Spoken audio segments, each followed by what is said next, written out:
All right, let's start the business meeting for Wednesday, May 20th. Please stand for the Pledge of Allegiance.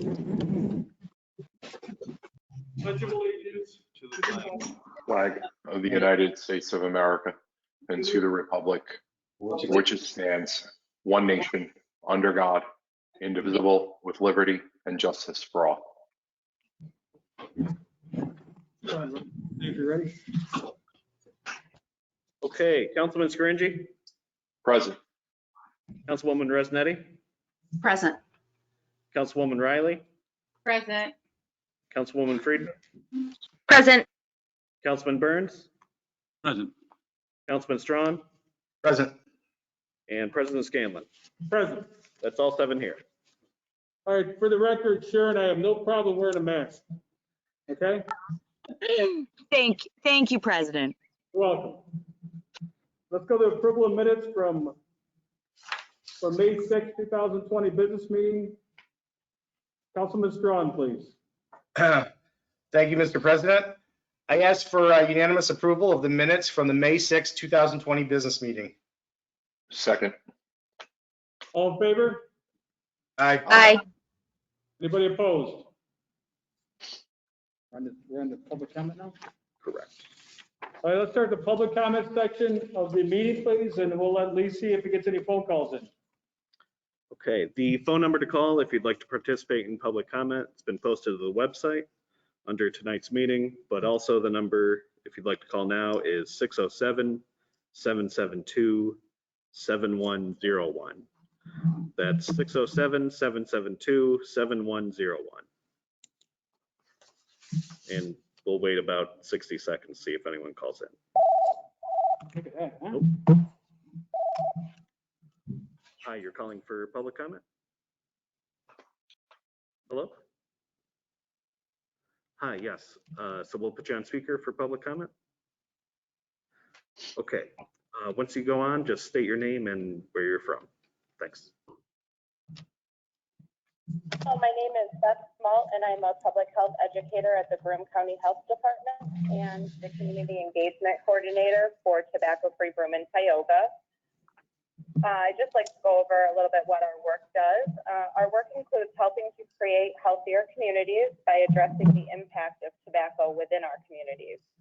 Can you ask if she's a Binghamton City resident, Lee? And its impact on communities and help make tobacco use less of a normal environment. Sorry, Elizabeth, sorry to interrupt you. Are you a City of Binghamton resident? Yes, I am. Okay, great.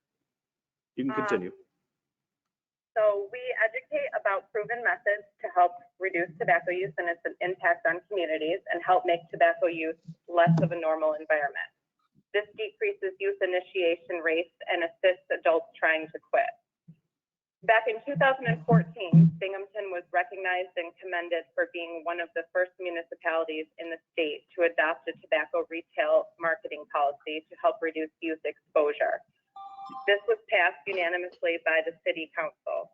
Over 30 local businesses signed letters of support for the adoption of this policy.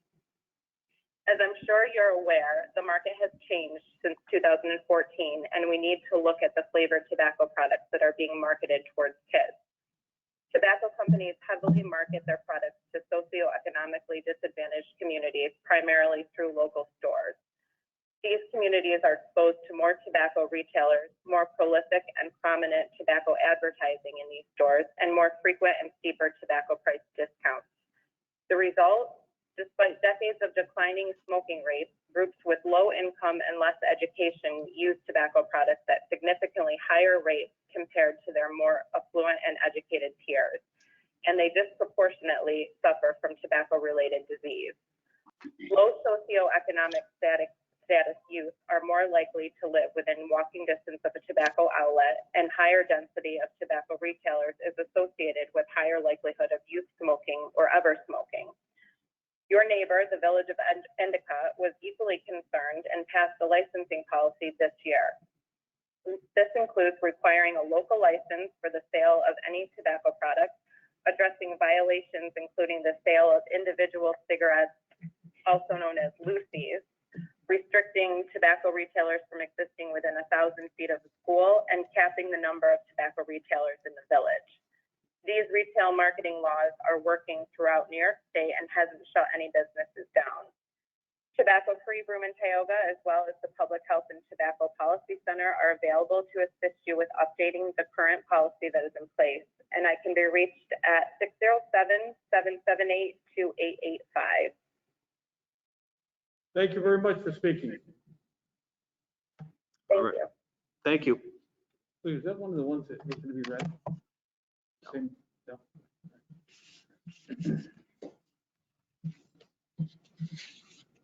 What's out the number?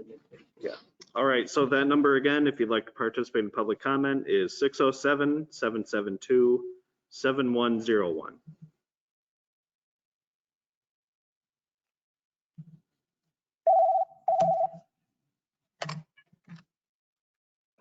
Hi, you're here to participate in public comment?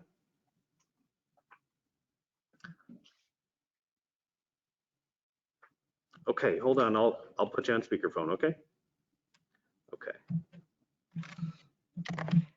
Okay, this is Jenna Layton. She is a City of Binghamton resident.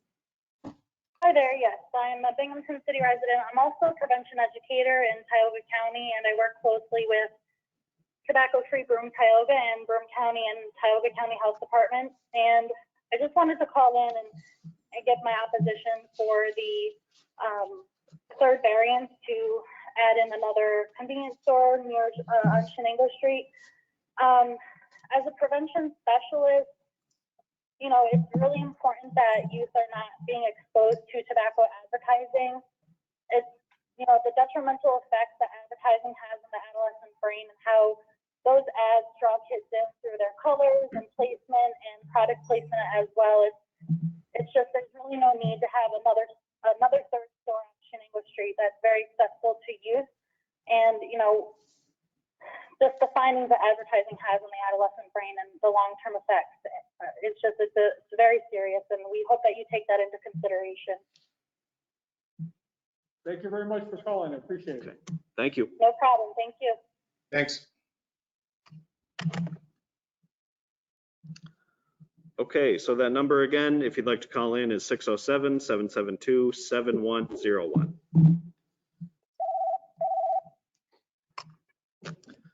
Hi, you're here to participate in public comment? Okay, what's your name? Okay, and are you a City of Binghamton resident? Okay, I'll patch you through. Okay, can you hear us? Please state your name. Yes, I can. Hi, my name is Miranda Bickham, and I'm a New York State reality check youth for Tobacco-free Broome and Tioga. I just wanted to share some information with you all today about the youth exposure to tobacco products and marketing. Tobacco companies spend billions of dollars marketing their products in the retail environment. Exposure to tobacco marketing in the retail environment is a significant driver of tobacco use because it normalizes tobacco use, promotes appealing flavors, and triggers impulse purchases by addicted users. The U.S. Surgeon General has concluded that tobacco marketing, including at the point of sale, causes youth to begin smoking. Studies have found a direct positive relationship between tobacco advertising and likelihood of youth smoking, regardless of youth impressionability. Exposure to retail marketing distorts youth perceptions of availability, use, and the popularity of tobacco products, including e-cigarettes, and increases the likelihood of smoking initiation. So what can local communities do about this? You can limit the number of outlets at which tobacco products may be sold, like reducing exposure to retail tobacco marketing is an effective way to reduce youth initiation and support tobacco users who want to quit, or possibly limiting the locations where tobacco sales are permitted. Reducing the prevalence of tobacco sales near youth-centered places reduces the exposure to pro-tobacco marketing and other environmental smoking cues and may have a significant impact on youth smoking initiation. Tobacco use remains the leading cause of preventable death. Regulating tobacco products, including their marketing, sales, and use, can be an effective way to reduce tobacco use and benefit public health. Thank you. Thank you for speaking. Thank you. Thank you.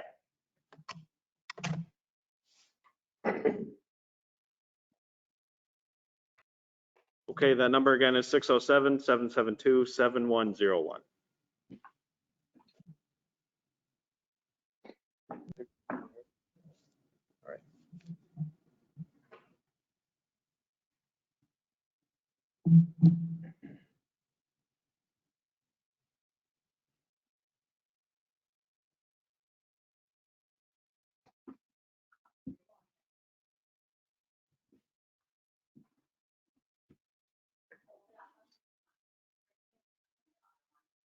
Lee, as we're waiting, were there any written comments submitted either via email or otherwise for this meeting? Yes, we received 2 emails from city residents. They were both in opposition of approving the legislation involving the tobacco variants. If you want to give that number again and then read those into the record while we wait, provided they're less than 5 minutes each, we can do that. Sure, and there is non-residents that send in emails also, so we'll have to waive the rules at that point, right? Yes, exactly. You'll have to make a motion to waive the rules. Motion to waive the rules. Second. Rules are waived. All in favor? All in Aye. favor? Aye. Aye. Good. Okay. So the first one is from April Anthony. And she's in opposition of approving introductory number 020-49 for this evening. The second one is Krista Monaco. She's also in opposition of introductory ordinance 20-49. And then we have 3 from residents outside of the city. David Chilson, he's also in opposition of 0-20 or introductory ordinance 20-49. And Maria Fabrizi, she's also in opposition. And the last one is Sharon Fisher. She's also in opposition of introductory ordinance 20-49. The councilwoman is recognized. Thank you. Are you not reading the contents or are you just doing a summary? Sure, do we have to read the contents? Usually with email, that's at the discretion of the president. It has been council's practice to read the text that is sent. All right, Lee, go ahead. We're gonna read the context. Okay. So the first one here from April Anthony. Hello, I'm writing to you not only as not only a concerned resident of the city of Binghamton, but also a concerned teacher from Theodore Roosevelt Elementary School in regards to adding yet another tobacco retailer near our school. At this time, there is a zoning policy restricting tobacco retailers from opening within 500 feet of any school. However, there have been variances granted to 2 tobacco retailers so they could open within 500 feet of our school.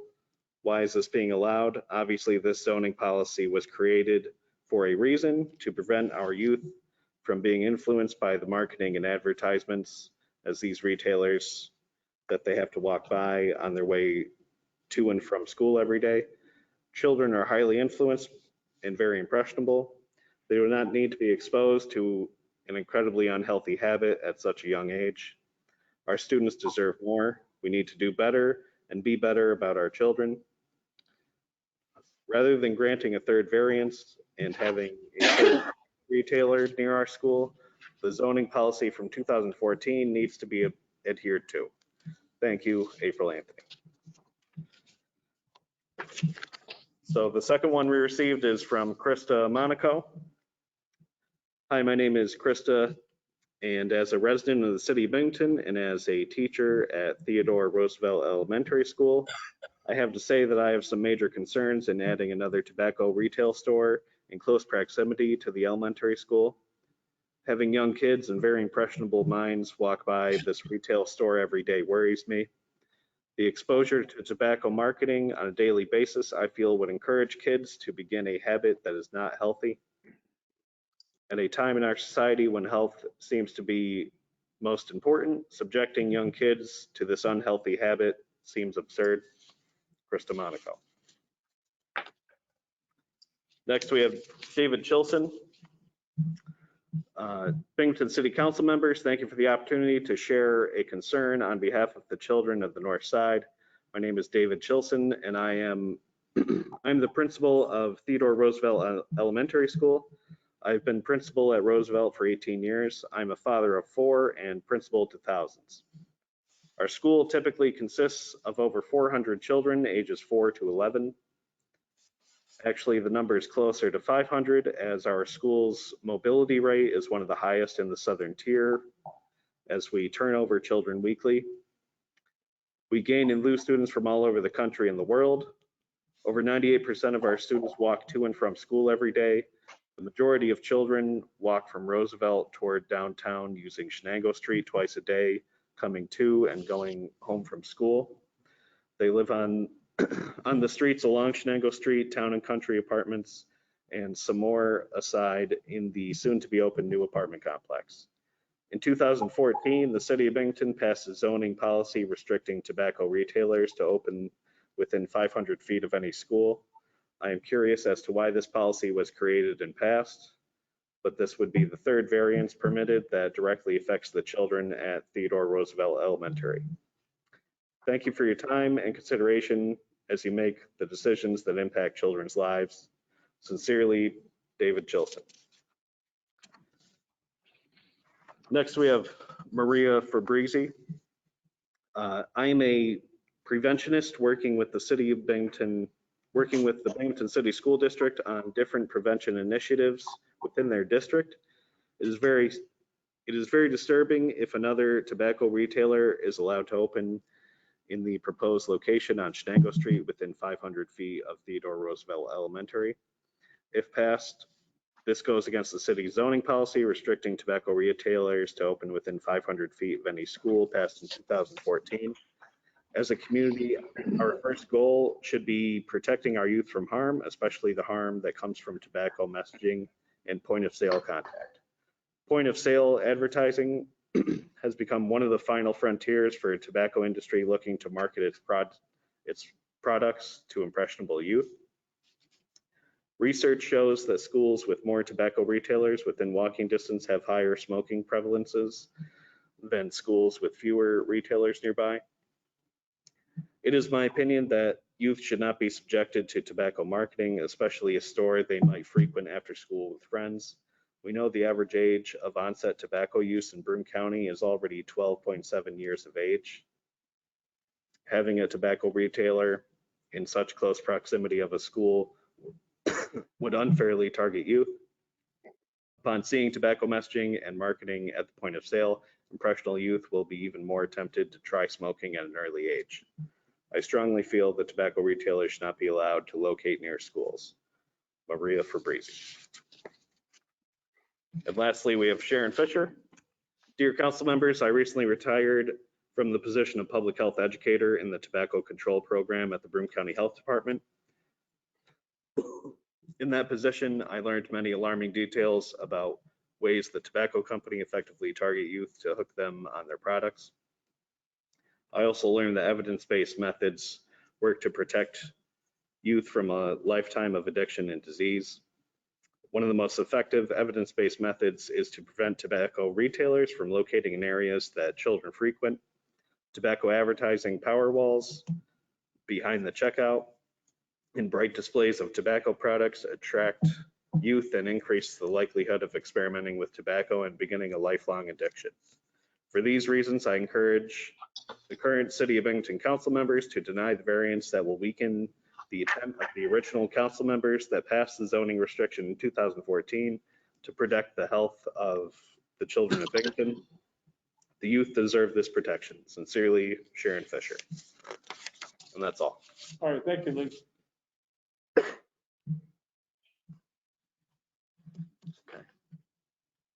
We can move on to the We'll- preferred agenda. We'll close the public comment section and move on to preferred agenda. Would anybody like anything removed for the preferred agenda?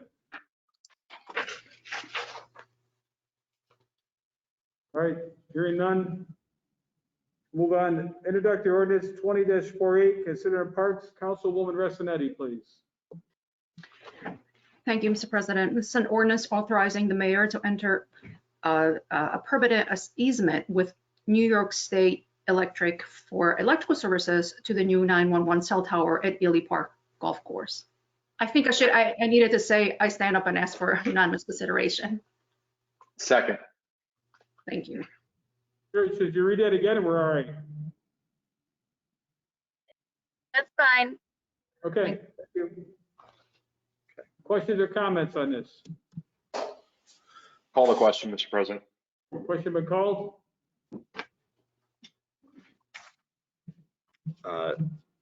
Councilman Scaringi, Aye. Councilwoman Resnetti, Aye. Councilwoman Riley, Aye. Councilwoman Friedman, Aye. Councilman Burns, Aye. Councilman Strawn, Aye.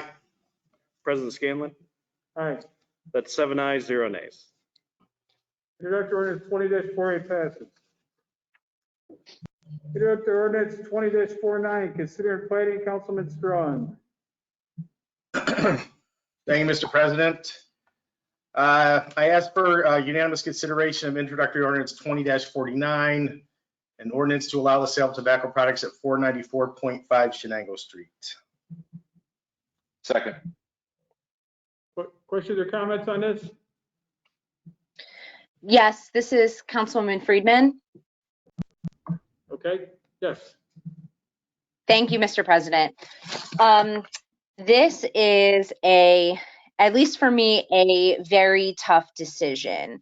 And I actually made myself a pros and cons list. I physically wrote it down, because I wanted to consider all sides of this decision. I would like to say, so I spoke to the business owner, and while I don't necessarily, his views don't necessarily reflect mine, but I do feel like it is my responsibility as his city council representative to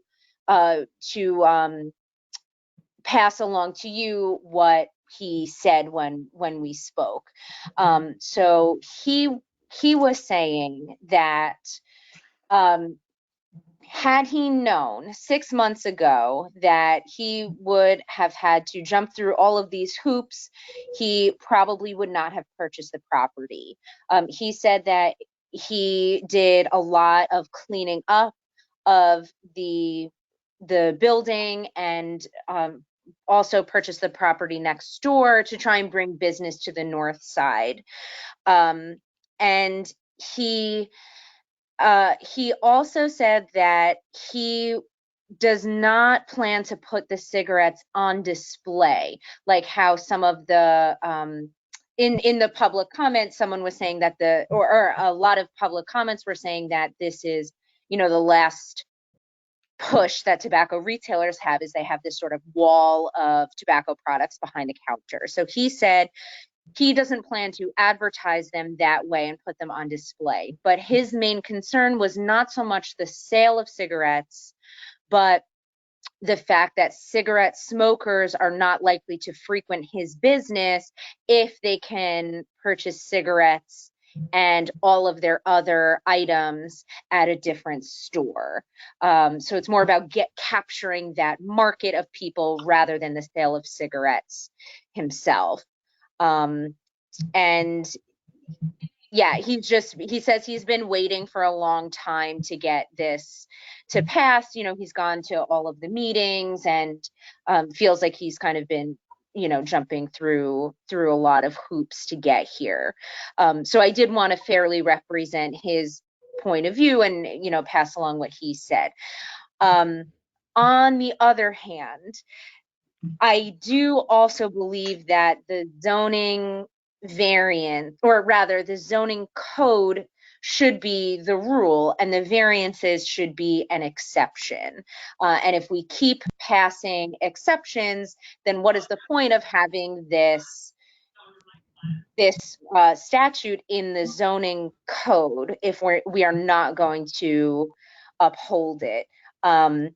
And we're not saying, let's say if we do vote no, we're not saying no, you can't open a business, but you still can sell other products. So that being said, this has been a tough decision for me, and I find that when I talk to different people, whatever their point of view is, I'm able to be swayed because I think there are valid points on both sides of this. And I would like to have a discussion before we vote on this.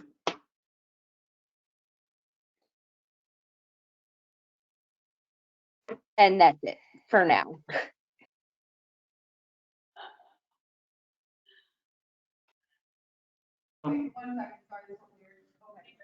We're good? Yeah, we're good. So I guess at this point, we heard everybody's opinion on this on Monday. And I'm not limiting the discussion, believe me, I'm not, but if anybody would like to hold us over, please say so now, we can discuss it at the next work session. As opposed to talking about it tonight and then talking about it more next week. If they want to hold it over, they're welcome to hold it over.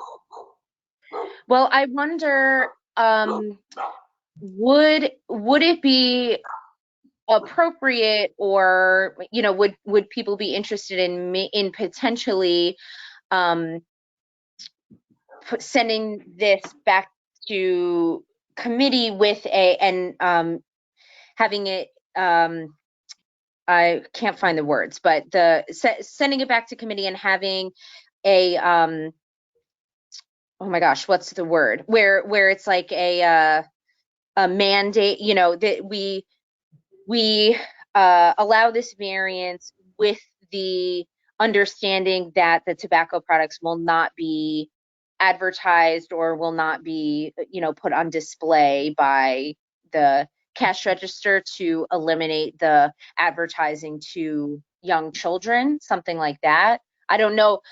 I'm not saying that's what I want to do. I'm just throwing it out there. I wonder if that's an appropriate course of action to take. Sure. Hold on one second, Aviva. So I'll share this with you. I was on the planning commission for 4 years, and I realized right then, somebody will come in and say they want to do something and get approved by the city and do whatever they want at that point. I wouldn't hang my head on he's not going to advertise, because nobody's going to prevent him from advertising the cigarettes. Like you said, he's not going to. So Sharon, help me out with this. If we hold this over tonight, are we forced to vote on this at the next business meeting? So the quick answer to that is yes, you are. First read legislation can be held over for one meeting. However, amendments to the legislation can be made. So just like ZBA and Planning Commission, site plan approvals can be conditional, right? We grant this on the condition that, for example, advertising walls of cigarettes behind a counter will not be displayed. So you can write that directly into the legislation. It is a difference in the legislation, but council can make verbal amendments to it by motion, and then again by motion vote to grant it. So essentially it would be two votes to make an amendment. However, if council members wish to remove their names as sponsors, then the legislation will go back to council. I should say, then it will go back to council as a whole, or not at all, depending on whether or not you want to take it up. And then the discussion with regards to amendments can be made in a work session, and the RL can be signed out with those amendments in place, if that makes sense. Does anybody have any questions about that? Sure, I do. So, all right, let's assume we put into legislation he cannot have a wall advertising cigarettes. Who enforces that? And let's assume we granted him his opportunity to sell tobacco. Who enforces that? That's a very good question. Because of the nature of the legislation and its overlap with the Planning Commission, that's enforced by the members of the zoning and planning department staff. There are several officers who work in that department who do look at that. You're right, Tom, with regards to practical realities. We've seen this issue particularly with signage. in that often enforcement doesn't happen until well after, and it takes some time. But it's not that it's unenforceable. It's a quasi-criminal matter that is then given a written notice by the applicable department, which then the city's Office of Corporation Counsel prosecutes as a quasi-criminal matter in city court. So I guess, Sharon, I guess we should start here. Does anybody who signed this out, do they want to pull their name for this legislation right now? So seeing no one. All right, so I'm back to, and Aviva, you understand, so I'm back to, if we hold this over, we have to vote on this the next meeting. And to be, I should say all council members, because we haven't necessarily been through this process before, a motion to hold only requires a second. And then it's held over until the next meeting. It doesn't need a majority voice vote. Okay, all right. So Can I say something, Mr. President? Councilwoman Freeman, I just want to say, thank you for what you just said. I realize this has been a really tough decision for you, and I think by now you all know that it's been a really tough one for me as well. I really struggled, and I really did the whole pros and cons. At the end of the day, I think that nothing's really going to change, and we've discussed this enough. We really have, and I'm not saying that I'm not open to more discussion, but we are called to make some tough choices, and sometimes we're a little bit torn, right? And a lot of times some folks are not going to be happy with the decisions that we make. Unfortunately, we don't have that magic wand to make everybody, happy. I feel as torn as I am, because I do believe that, additional amendments and restrictions to folks just maybe even complicates things even more. I don't know. So I feel like I have enough information. I think we've talked about the pros and the cons. I think a lot of us are feeling very similarly, and I would be ready to vote. That's just my opinion about where I'm at, and not a disrespect to anybody who might need more time. I mean, I'm open to whatever we collectively decide. But I would be ready to vote tonight. I don't know that we can really gather any more information about this, and I feel that we've had discussions. So that's just my thoughts. anyone else? Call I love the question. due Go ahead. Sure, go ahead, Angela Riley. Councilwoman Riley first, please. Thank you, President Scanlon. This is, again, I think we all are torn. We're torn because of what this change or this request to change to our legislation does. It speaks volumes. We know that anything we vote on also sets a precedent. And so it's hard.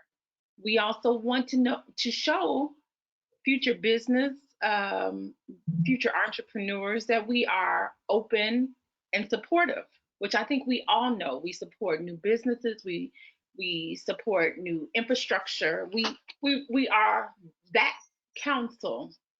However, we heard a lot of truths today, either via telephone or via email, about not only the area in which this structure is being developed, but the risk to our children. So again, we represent our own lived experiences, but we also vote on behalf of those in our respective districts. But when we say that, we have to think about not only the business owners, but the parents who are afraid that this might happen in their neighborhood. We have to think about our children who think vaping may be cool because they saw somebody do it or buy it or whatever.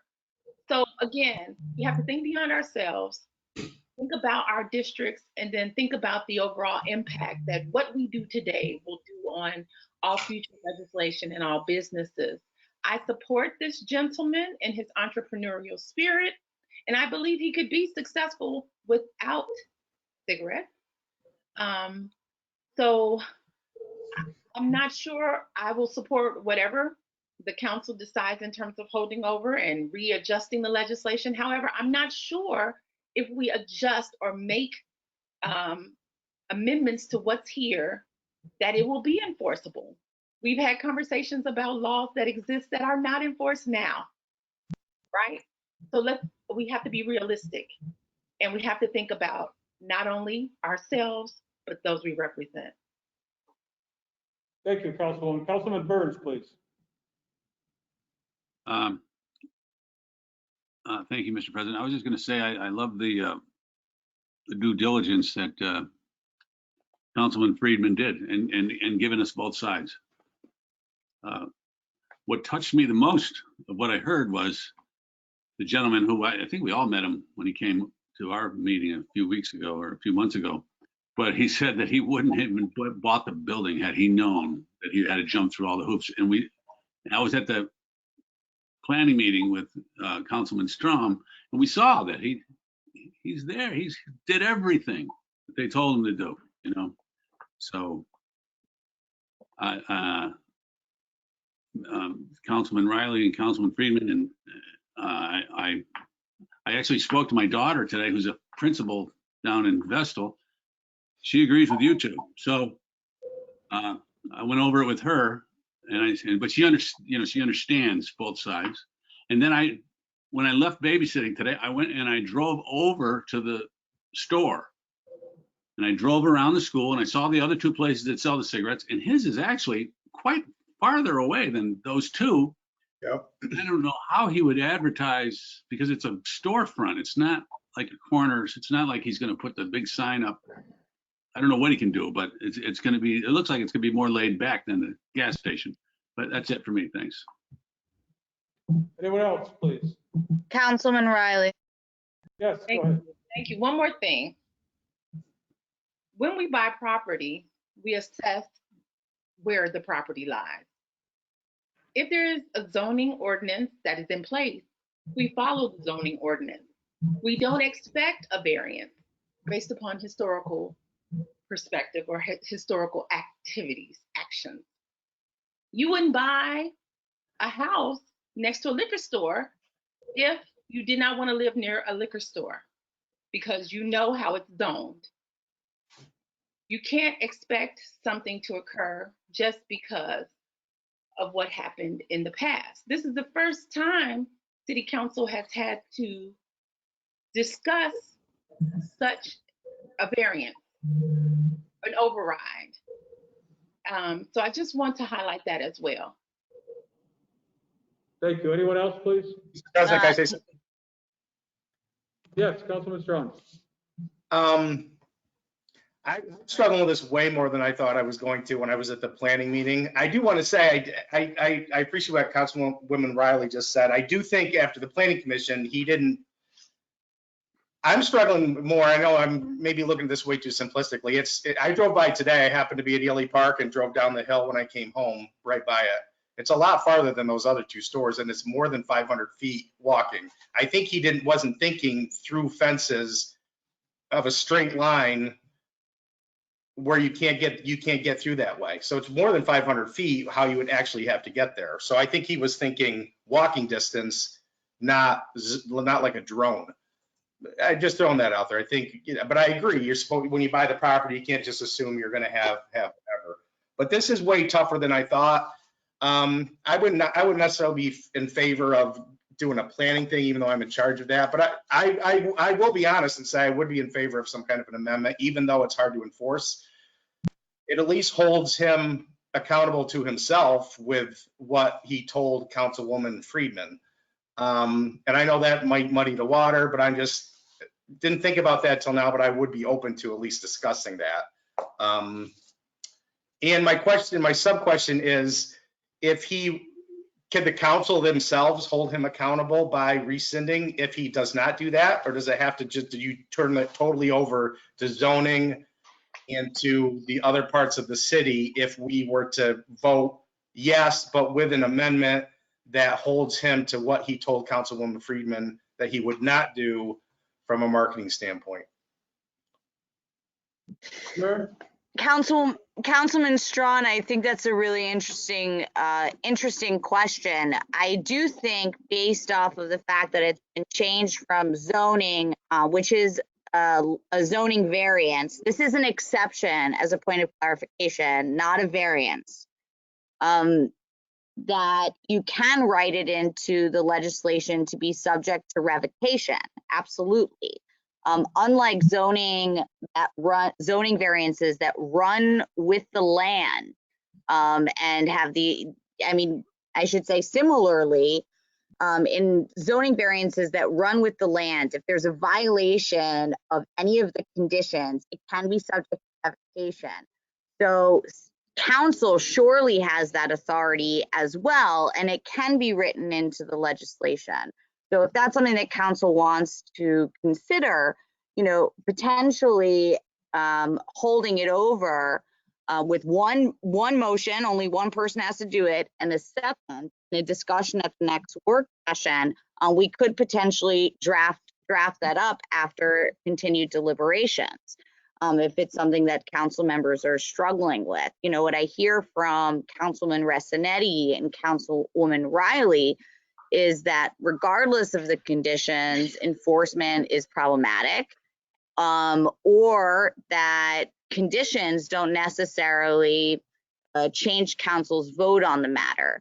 So what I would encourage you to do is have some discussion as to whether or not conditions would change the vote. And in that case, it would make sense to hold it over. If they wouldn't, then I would suggest voting and see if you get a majority no. If we can rescind it, then it seems pretty simple to enforce if we really wanted to. Mm-hmm. And I also, It's kind of splitting the baby in half, but I'm just throwing it out there. It would at least be worth maybe talking about. I don't know. This is Councilwoman Friedman. May I make a comment? Yes, go ahead. Thank you. That's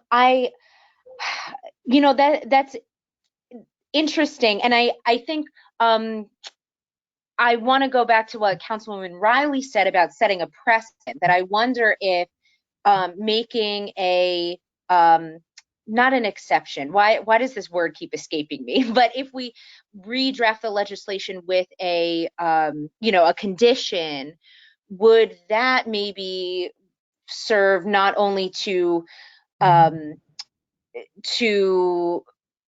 diminish the amount of tobacco advertising that children see, but also set a precedent for us that, we're not just going to say, yes, yes, yes, anyone can sell tobacco, because this is our first vote. I think what makes this vote especially difficult is that the exceptions were made and the variances were made in the past. Otherwise, the decision seems a little bit more cut and dry. One thing this is a little bit off topic at this point, but I did also want to mention the 500 feet thing, where even though it might not seem to make sense, it seems to make more sense that the distance would be measured walking distance, but the language in the zoning is as the crow flies. So it's unfortunate to be right at the border where, yes, the walking distance is more than 500 feet, but it seems like that's a little bit maybe of a moot point, because that in and of itself doesn't, even though the walking distance is more than 500 feet, the property line is 500 feet. And so therefore it is in violation of the zoning ordinance. So I did just want to add that. All right, so at this point, I'm going to ask again, would anybody like to hold this over for more discussion? I would like to make a motion to hold it over, providing that we maybe redraft it up and see if we can come up with a condition, to add to it, rework it so it's not just a blanket yes, where we can redraft it so it doesn't, it exists in a way that doesn't expose our children to extra tobacco marketing. Second. Do I have a second? Second. Great.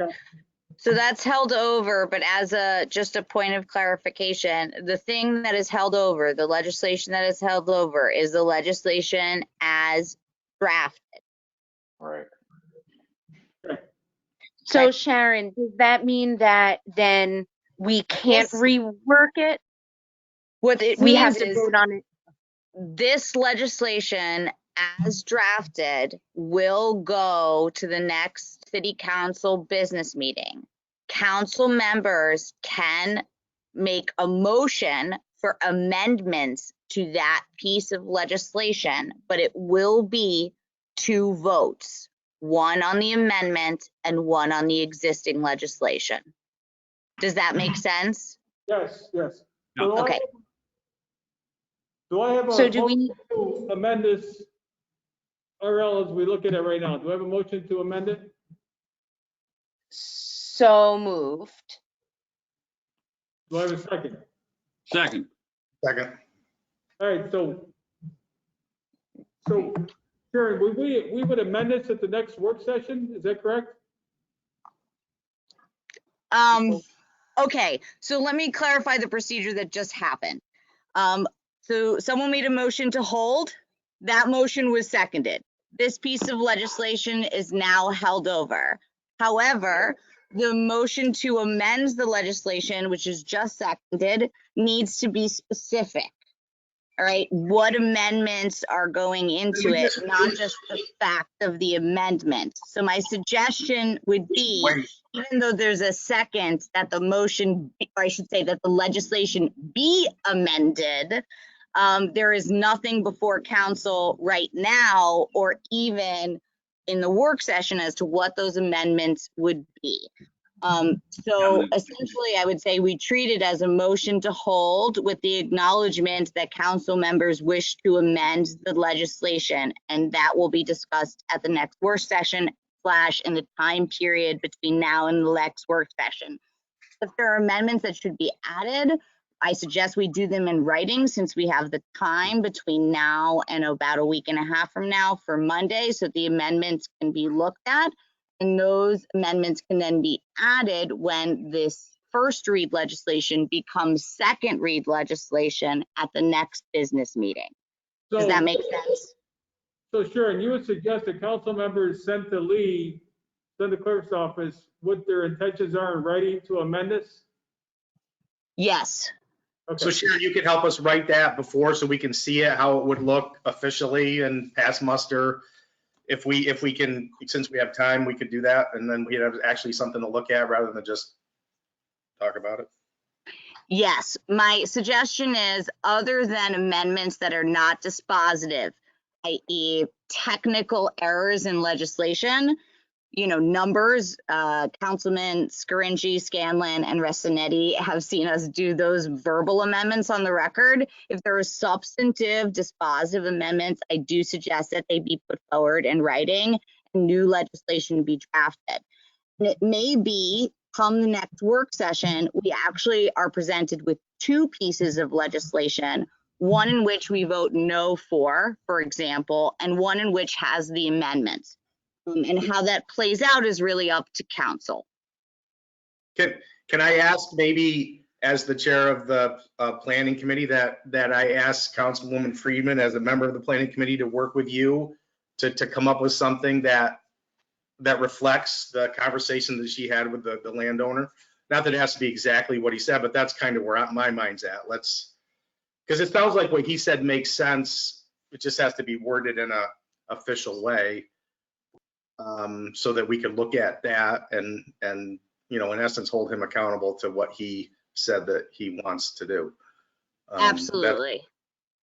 So the clerk's office, we could do the legwork on this and coordinate with you guys in Corp Council and try to come up with a definitive amendment that we can present. That'll save us some time on that Monday without just endlessly bantering about it. At least we can see specifically what we would be voting. And then I'm assuming you'd vote on the amendment first, meaning that let's say you said if the amendment passes, maybe I'm for it. If the amendment doesn't pass and I'm not, then the amendment could be voted on first, or no? I'm assuming it would be. Exactly. So I apologize, Councilman Riley. So the process would be at the second, I should say at the next business meeting, this will come up, the second read legislation. At that point, some member of council would stand and make a motion to amend the legislation to be X. That would be seconded, and then everyone would vote on that, and then you would vote on the RL as amended. Sharon, what if we did this? What if we had Lee, like you said, come up with some writing on this and then submit it to us, in the next couple of days, so we have plenty of time to look at that and give the comments back to him. Does that make sense? Yes. Okay. Councilman Riley. Yes, that was going to be, thank you both for recognizing me.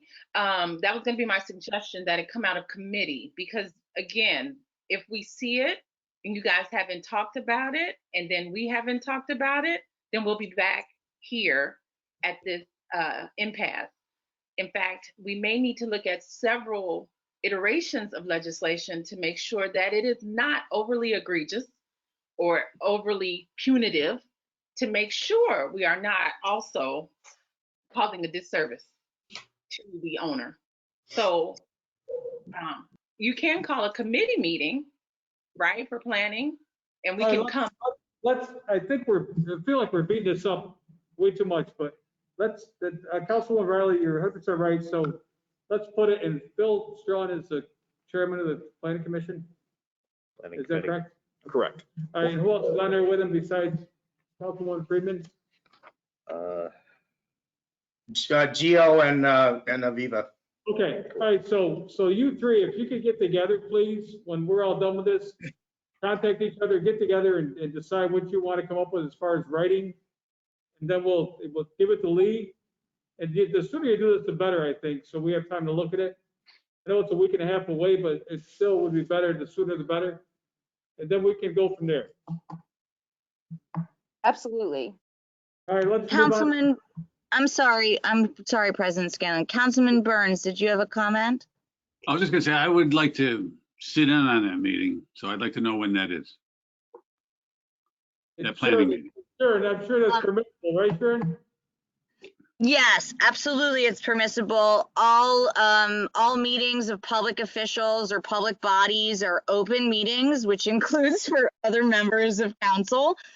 My suggestion, Lee, because special meetings, actually, this is not a special meeting, but meetings of the planning committee, we should schedule it virtually and we can all attend together. And I think that we should give out passcodes or links to members of council who wish to listen in and or be heard. All right, that sounds good. Let's make sure that happens, okay? Yes. All right, thank you all for the discussion on that. Let's move on to communication from council members, please. And for the record, that legislation is so held over. All right, thank you, Sharon. Let's start with Councilwoman Retzinetti, please. Hi, thank you. So just a couple quick things. First thing, I just became aware that the week of May 17th through the 23rd is apparently National Public Works week. I had no idea. And so I don't think we ever highlight enough the important contributions our public works professionals make to citizens' daily lives. So I just want to take a second to say thank you to City of Binghamton Department of Public Works and everything that you do. The list is long, as we know. We're always calling them. We're always asking them to do something. So thank you for that.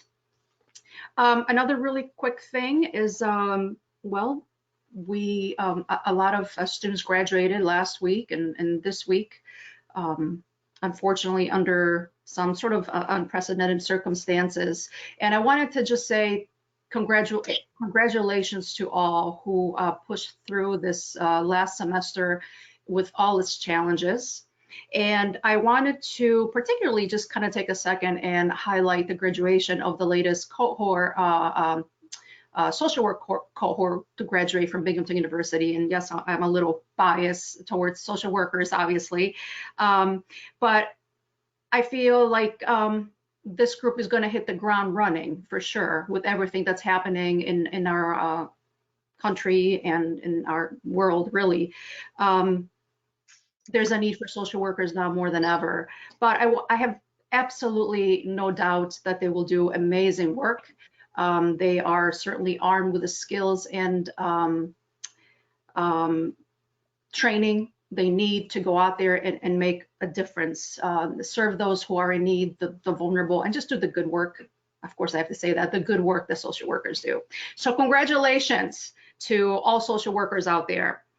And lastly, I wanted to just take a second to remind all of us, I guess, what Memorial Day, holiday, weekend is all about. We often tend to think about, you know, the cookouts and the day off. And the reality is that, as we know, there is a reason why we have that day off. And the reason is we're supposed to take time away to honor, to remember, and to mourn those that gave up their lives in the United States Armed Forces. And to remember that freedom is not free. There are folks that gave up so much. There are so many that never came home and gave people like me and my family and others the opportunity to come to this country. And I'm forever indebted. And I ask for all of us, even though we might not be able to participate in a parade, I ask for all of us to take some time and say thank you to those that have given the ultimate sacrifice. And with that, I'm going to say thank you to all and enjoy the holiday. Be safe. Thank you, Councilwoman. On to Councilwoman Riley, please. Thank you, Council President, members of Congress. Congress. Well, we know where we're going. No, Yeah, upgraded. members of council, thank you again for this. I love it. I don't know where I was going. Oh gosh. First and foremost, I'd like to send my sincere condolences to the family of Dominic Davey, who was found in the Susquehanna River earlier this week. This has impacted several in the community beyond what one would guess. And so I just want to recognize him, his contribution to the students, the body of CCPA, which Councilwoman Rezanetti mentioned earlier, and just hope that we can work to support the family during this time. This month is also Mental Health Awareness Month. And I say that because COVID-19, although it is a viral infection, it has created a pandemic. And what pandemics do are sweep far and wide, not only in terms of the deaths, but the impact of the deaths and the change and the uncertainty creeps into not only the working population, but our children as they try to navigate through their web-based courses and not being able to play sports.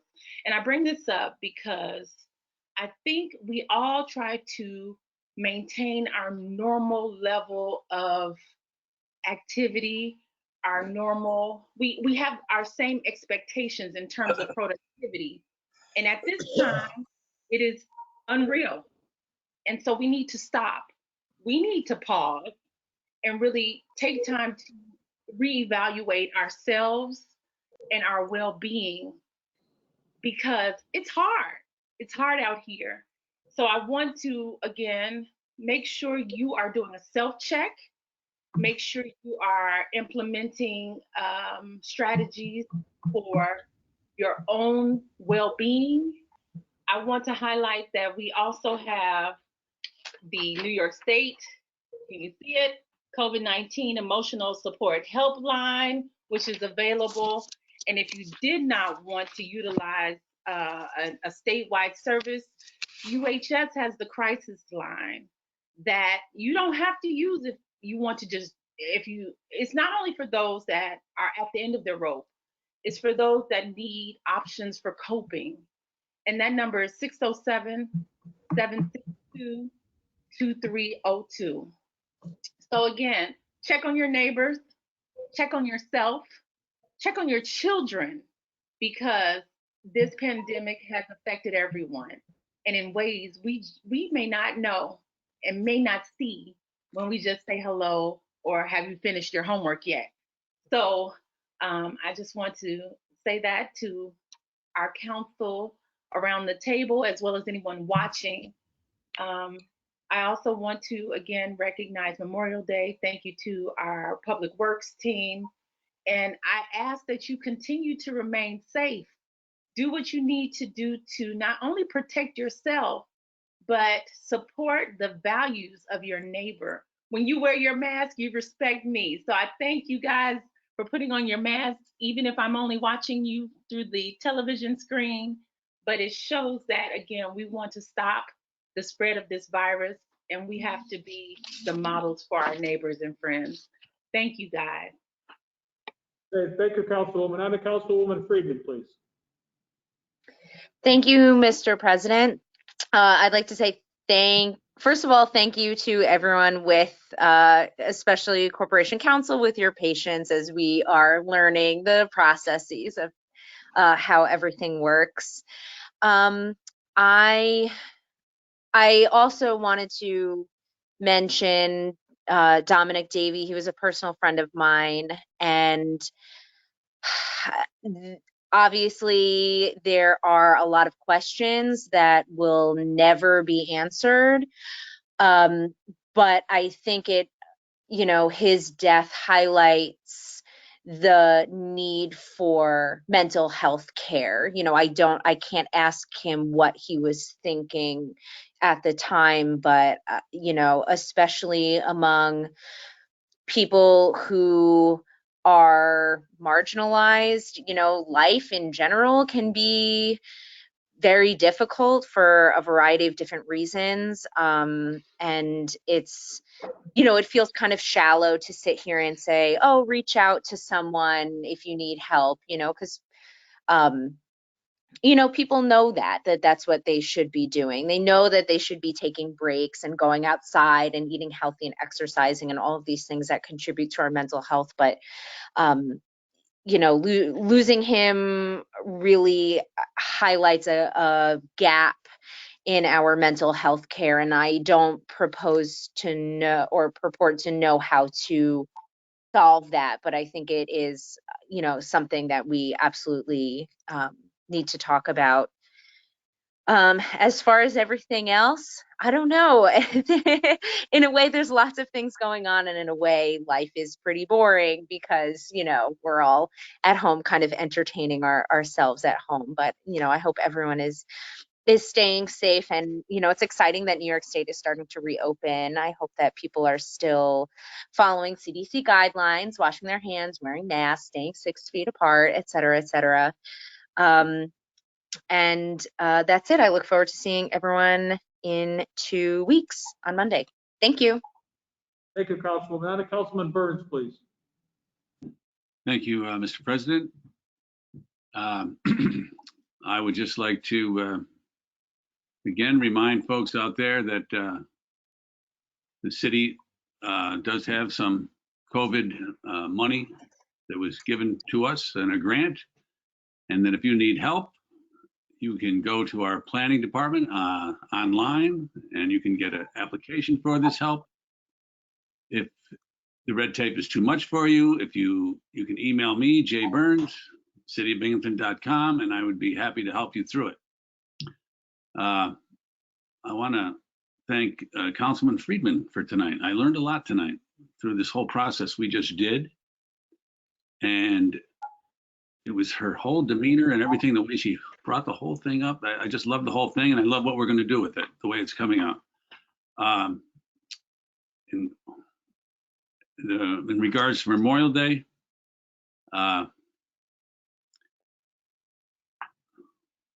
grew up in a house. We had a picture of a United States Marine. It was my brother's father, my mother's first husband. He died in the war. And so I get to say something at a city council meeting. We grew up, my parents telling us that because of him, we lived in a free country. So for Robert Gallagher, Thank you. That's all. Thanks. Thank you, Councilman. Councilman Strawn, please. Thank you, Mr. President. Just want to thank everybody here for the good discussion tonight. Maybe took a little bit of time, but I think it was worthwhile. Understand that it's a serious issue one way or the other. I know we'll respect each other no matter what happens, but I think it's just shows that how serious we're taking this. And not that you would expect anything else, but I just think that we made the wise decision to deliberate a little bit more and flush out what other options we have. So I appreciate that. I want to echo and appreciate Councilwoman Freeman for following up directly with the business owner, the landowner. I think that was wise. And obviously it's her district. So, but to say you expect it, that'd be unfair too. She did a great thing there, and that added to the conversation. So I appreciate that. Real quick, I see a lot of good stuff happening, at least over here with some streets, and they're doing the corners and those new, the things that the rubber things on the corners, I don't even know what they're called, to make it safer when you cross the street. So I just want to thank the city employees and our city contractors. It just seems there's a lot near my house, especially those corners. They seem to be doing a great job, seem to be, waving at traffic when they go by. Just seems like a good spirit. I know it was a nice day today, but just things are looking good around here. The Gate Street looks fantastic. And so I just want to thank them and our contractors too. Obviously, they're not city employees, but they represent the city in some fashion when we hire them as subcontractors. So I want to thank them for that work. And just a quick reiterance from what's already been said, to just utmost thanks for the people that have given the ultimate sacrifice so that we could be doing what we're doing right now and being able to talk about these things and that's what it's all about, that the fact that we can deliberate about these things and still respect each other. And that has to do with the people that fought and gave the ultimate sacrifice over all these years to get us to this point. So I want to thank them as well. And, as we enjoy the nice weather for once, which is something to smile about over the weekend, that we don't lose sight of that if we do a socially distanced barbecue on Monday. So have a great weekend. Thank you, Councilman. For the record, those corners are called handicap ramps. For your future What are reference. they called? Handicap ramps. Okay, cool. All right, thanks. Councilman Scaringi, please. Thank you, Mr. President. Excited to see, and I want to thank everyone involved with all the roads and infrastructure projects that are getting done in the city now, particularly as the weather is getting warmer. I've gotten a chance to drive through Seymour Street and Everett Street and Miles.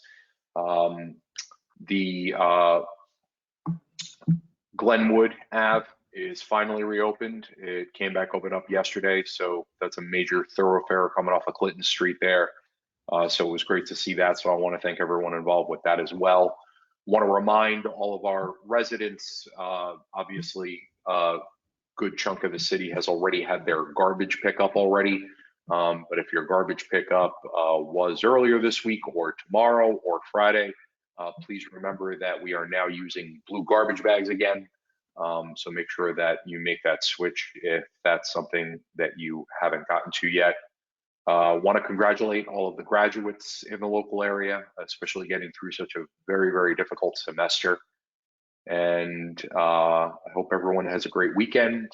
Happy Memorial Day. And just remember that all gave some, but some gave all. Thank you, Mr. President. Thank you, Councilman. I'll take a motion to adjourn. So moved.